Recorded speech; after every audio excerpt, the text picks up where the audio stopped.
Hello, my name is Dirk Hughes, Director of the Michigan Masonic Museum and Library. In today's Masonic Showcase, we'll be focusing on Lou B. Winsor Lodge number 363 in Reed City, Michigan. This lodge is named after one of the most beloved Michigan Masons in our state's history, Most Worshipful Brother Lou B. Winsor, who served as the head officer in just about every appendant and concordant body Masonry offers, including being Grand Master of Michigan in 1897.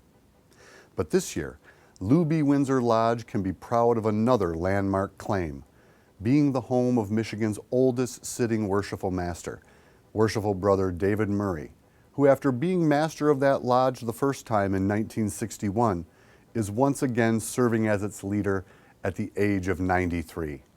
We had a chance to interview Brother David at the 2017 Grand Lodge of Michigan annual communication this past May. We hope you enjoy it.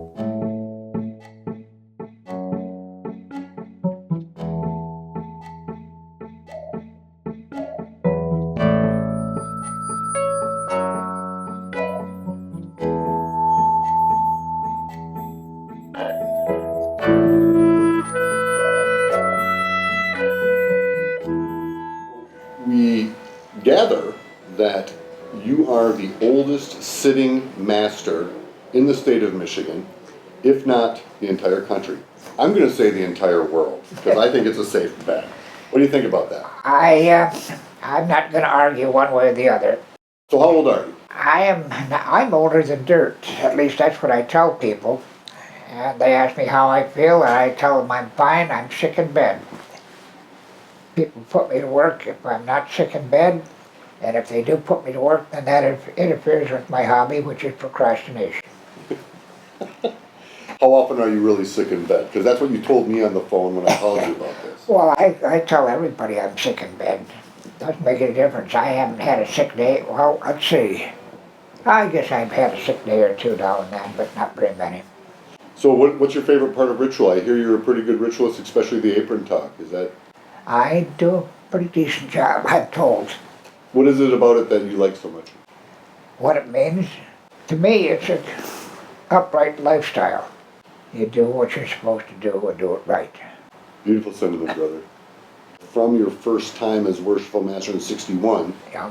to your second time in 2017, you have not been taking a rest. You've been busy. Tell me a few of the things that you've been doing over the course of the time as far as with the lodge and stuff like that. I've sat in any chair, or they can put me in any chair. But you've been visiting other lodges too. Oh, I can give you a list. I've been the installing marshal well over 100 times in various lodges, at least 10 plus lodges. You're the go-to guy as the installation officer. How many installations, what's the most installations you had in 1 year? Do you remember that by any chance? Oh yeah, 15. Do you remember what year that was that you did 15 installations?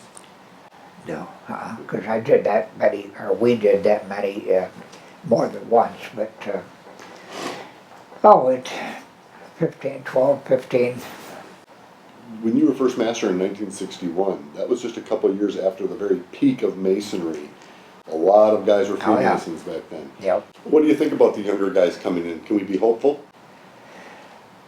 Oh, absolutely. So how do you, as master, try to instill interest in the newer brothers, because they don't really have the skin in the game of memorizing the old ritual? What are your ideas about keeping brothers interested? Have them memorize the opening prayer, closing prayer, the one at the altar for the end of the preface, and give them different things to work on. Over all the time that you've been a Freemason, what have you found most satisfying with being a member of the fraternity? I'll use a military expression of the esprit de corps that we have, and the nucleus that we have the word I want, but anyway, we've got some backup as far as people being able to do the job. The support system, that the brothers support each other, is that? Oh, absolutely. Absolutely. I was installed as master by Grand Master Finkel, And when the Tyler came up, and I proceeded to ask him what his job was, and when we got all through, he says, "I'll protect you." And that kind of sums up Freemasonry. Oh yeah, right. Yep. They made a mistake years ago, though, long before I ever became a Mason. You don't talk to anybody or ask them about joining the Masons. My kids never asked me about Masons, and I couldn't talk to them about it. I mentioned to bring it up, they knew I went. But that's as far as it went, because they had their activities as far as school was concerned. So you think not being able to ask somebody is the mistake? Back then, that we were not, well, you're not supposed to ask people now, but you can get around. The loophole is, have you ever heard of the Masons? Do you know what they do? Have you ever wondered what it was like? You could open the door that way. But way back when, it was cardinal sin. You do not ask anybody to bring the subject up.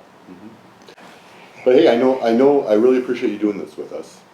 And I wanted to thank you for taking the time. Well, I wasn't sure exactly what to expect. Was it painless, painful? Oh, it was definitely painless. I thank you very much. Appreciate it.